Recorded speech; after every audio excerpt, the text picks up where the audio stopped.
Comme à son habitude, il n'a rien laissé paraître, le visage fermé, concentré vers son objectif. Pourtant, à ce moment-là, Guinoves est à 80 minutes de la fin de sa longue aventure toulousaine.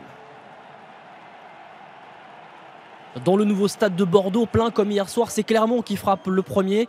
James sur le banc, Lopez dans le doute, c'est Morgan Parra qui prend le but.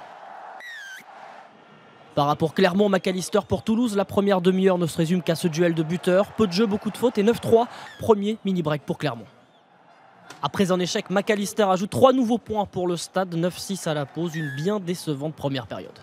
On a du mal à concrétiser nos temps de force. C'est qu'on s'est présenté pas mal de fois dans leur camp et on ne score pas assez sur cette première mi-temps. On passe devant la mi-temps, mais face à une grande équipe du Stade Toulousain comme ça, on sait que ce n'est pas suffisant. Donc il va falloir concrétiser un peu plus en seconde mi-temps.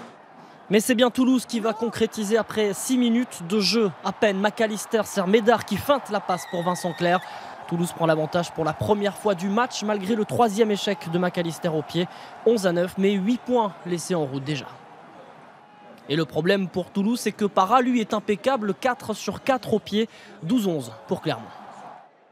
Une nouvelle opportunité pour McAllister à un quart d'heure de la fin du match. Cette pénalité vaut déjà de l'or. Toulouse repasse devant 14-12 alors que Brock James remplace un Camille Lopez qui n'a été que l'ombre de lui-même. Toulouse qui tient, mais sa mêlée est encore pénalisée. Décision difficile et contestable. Brock James, lui, ne rate pas la cible. 15-14, 8 minutes à jouer. Brock James, l'homme des grands matchs, en pleurs, forfait de dernière minute en finale de Coupe d'Europe.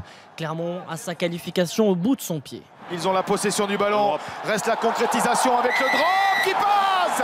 Le voilà, Brock James, le match winner peut-être attendu par la Yellow Army. 18-14, Clermont ira défier Paris pour un remake de la finale de 2007 où le Stade français l'avait emporté.